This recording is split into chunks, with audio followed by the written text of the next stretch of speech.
فتح مکہ کا دوسرا باب، حضور صلی اللہ تعالی علیہ وسلم کی عمل پسندی۔ اس کے بعد حضور صلی اللہ تعالی علیہ وسلم نے قریش کے پاس قاصد بھیجا اور 3 شرطیں پیش فرمائیں۔ ان میں سے کوئی ایک شرط قریش منظور کر لیں۔ نمبر 1، بنو خزاعہ کے مقتولوں کا خون بہا ادا کیا جائے۔ نمبر 2، قریش قبیلہ بنو بکر کی حمایت سے الگ ہو جائیں۔ نمبر 3، اعلان کر دیا جائے کہ حدیبیہ کا معاہدہ ٹوٹ گیا ہے۔ جب حضور صلی اللہ تعالی وسلم کے قاصد نے ان شرطوں کو قریش کے سامنے رکھا تو قرطہ بن عبد عمرو نے قریش کا نمائندہ بن کر جواب دیا کہ نہ ہم مقتولوں کا خون کا معاوضہ دیں گے اور نہ اپنے حلیف قبیلہ بنی بکر کی حمایت چھوڑیں گے۔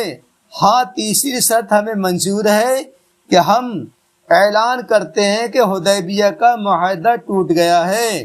لیکن قاصد کے چلے جانے کے بعد قریش کو اپنے اس جواب پر ندامت ہوئی، چنانچہ چند رؤسائے قریش ابو سفیان کے پاس گئے اور یہ کہا کہ اگر یہ معاملہ نہ سلجھا تو پھر سمجھ لو کہ یقیناً محمد صلی اللہ تعالی وسلم ہم پر حملہ کر دیں گے۔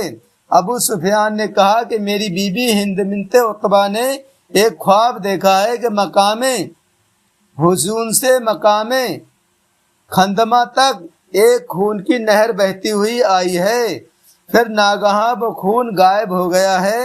قریش نے اس خواب کو بہت ہی منحوس سمجھا اور خوف بدہشت سے سہم گئے اور ابو سفیان پر بہت زیادہ دباؤ ڈالا کہ وہ فوراً مدینہ شریف جا کر معاہدہ حدیبیہ کی تجدید کرے۔ ابو سفیان کی کوشش، اس کے بعد بہت ہی تیزی کے ساتھ ابو سفیان مدینہ گیا اور پہلے اپنی لڑکی ام المومنین بی بی ام حبیبہ رضی اللہ تعالیٰ عنہ کے مکان پر پہنچا اور بستر پر بیٹھنا ہی چاہتا تھا کہ حضرت بی بی ام حبیبہ رضی اللہ تعالیٰ عنہ نے جلدی سے بستر اٹھا لیا۔ ابو سفیان نے حیران ہو کر پوچھا کہ بیٹی تم نے بستر کیوں اٹھا لیا؟ کیا میں بستر کو میرے قابل نہیں سمجھا یا مجھ کو بستر کے قابل نہیں سمجھا؟ ام المومنین نے جواب دیا کہ یہ رسول اللہ صلی اللہ تعالی علیہ وسلم کا بستر ہے اور تم مشرک اور نجس ہو، اس لیے میں نے یہ گوارا نہیں کیا کہ تم رسول اللہ صلی اللہ تعالی وسلم کے بستر پر بیٹھو۔ یہ سن کر ابو سفیان کے دل پر چوٹ لگی اور وہ رنجیدہ ہو کر وہاں سے چلا آیا اور رسول اللہ صلی اللہ تعالی وسلم کی خدمت میں حاضر ہو کر اپنا مقصد بیان کیا۔ آپ نے کوئی جواب نہیں دیا۔ پھر ابو سفیان حضرت ابو بکر صدیق رضی اللہ تعالی عنہ اور حضرت عمر فاروق اعظم رضی اللہ تعالی عنہ اور حضرت علی رضی اللہ تعالی عنہ کے پاس گیا۔ ان سب حضرات نے جواب دیا کہ ہم کچھ نہیں کر سکتے۔ حضرت علی رضی اللہ تعالی عنہ کے پاس جب ابو سفیان پہنچا تو وہاں حضرت بی بی فاطمہ رضی اللہ تعالی عنہ اور حضرت امام حسن رضی اللہ تعالی عنہ بھی تھے۔ ابو سفیان نے بڑی لجاجت کے ساتھ کہا کہ علی، تم قوم میں بہت ہی نرم دل ہو، ہم ایک مقصد لے کر یہاں آئے ہیں، کیا ہم یوں ہی ناکام چلے جائیں؟ ہم صرف یہی چاہتے ہیں کہ تم محمد صلی اللہ تعالی وسلم سے ہماری سفارش کر دو۔ حضرت علی رضی اللہ تعالی عنہ نے فرمایا کہ ابو سفیان، ہم لوگوں کی یہ مجال نہیں کہ ہم حضور صلی اللہ تعالی وسلم کے ارادے اور ان کی مرضی میں کوئی دخل کر سکیں۔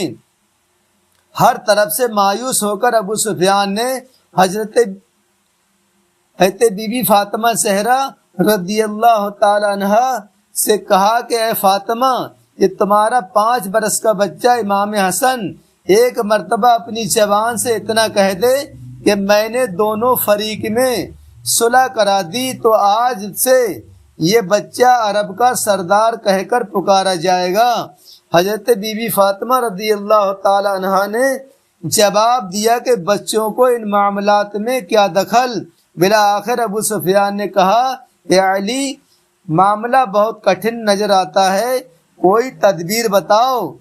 علی رضی اللہ تعالی عنہ نے جواب دیا کہ میں اس سلسلے میں تم کو کوئی مفید رائے تو نہیں دے سکتا، لیکن تم بنی کنانہ کے سردار ہو، تم خود ہی لوگوں کے سامنے اعلان کر دو کہ میں نے حدیبیہ کے معاہدہ کی تجدید کر دی ہے۔ ابو سفیان نے کہا کہ کیا یہ میرا اعلان کچھ مفید ہو سکتا ہے؟ علی رضی اللہ تعالی عنہ نے فرمایا، ایک طرفہ اعلان ظاہر ہے، کچھ مفید نہیں ہو سکتا، مگر اب تمہارے پاس اس کے سوا اور کوئی چارہ بھی تو نہیں ہے۔ ابو سفیان نے وہاں سے ہٹ کر مسجد نبی شریف میں آیا اور بلند آواز سے مسجد شریف میں اعلان کر دیا کہ میں نے معاہدہ حدیبیہ کی تجدید کر دی ہے، مگر مسلمانوں میں سے کسی نے بھی کوئی جواب نہیں دیا۔ ابو سفیان یہ اعلان کر کے مکہ شریف کے لیے روانہ ہو گیا۔ جب مکہ شریف پہنچا تو قریش نے پوچھا کہ مدینہ میں کیا ہوا؟ ابو سفیان نے ساری داستان بیان کر دی تو قریش نے سوال کیا کہ جب تم نے اپنی طرف سے معاہدہ حدیبیہ کی تجدید کا اعلان کر دیا تو محمد صلی اللہ تعالی وسلم نے اس کو قبول کر لیا؟ ابو سفیان نے کہا کہ نہیں۔ یہ سن کر قریش نے کہا، یہ تو کچھ بھی نہ ہوا، نہ تو صلح ہوئی اور نہ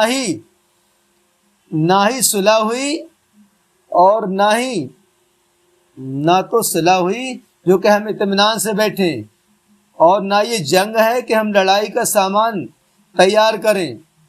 اس کے بعد حضور صلی اللہ تعالی وسلم نے لوگوں کو جنگ کی تیاری کا حکم دے دیا۔ حضرت بی بی عائشہ صدیقہ رضی اللہ تعالی عنہ سے بھی فرما دیا کہ جنگ کے ہتھیار درست کریں اور اپنے حلیف قبائل کو جنگی تیاریوں کے لیے حکم نامہ بھیج دیا، مگر کسی کو حضور صلی اللہ تعالی وسلم نے یہ نہیں بتایا کہ کس سے جنگ کا ارادہ ہے۔ یہاں تک کہ حضرت ابوبکر صدیق رضی اللہ تعالی عنہ سے بھی آپ نے کچھ نہیں فرمایا۔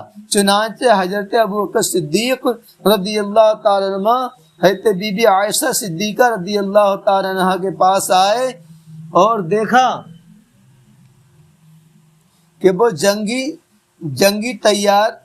ہتھیار نکال رہی ہیں، تو آپ نے دریافت کیا کہ حضور صلی اللہ تعالی وسلم نے کیا حکم دیا ہے؟ عرض کیا کہ جی ہاں۔ پھر آپ نے پوچھا کیا تمہیں کچھ معلوم ہے کہ کہاں کا ارادہ ہے؟ حضرت بی بی عائشہ صدیقہ رضی اللہ تعالی عنہ نے کہا کہ واللہ مجھے یہ معلوم نہیں۔ غرض کے انتہائی خاموشی اور رازداری کے ساتھ حضور صلی اللہ تعالی وسلم نے جنگ کی تیاری فرمائی۔ مقصد یہ تھا کہ اہل مکہ کو خبر نہ ہونے پائے اور اچانک ان پر حملہ کیا جائے۔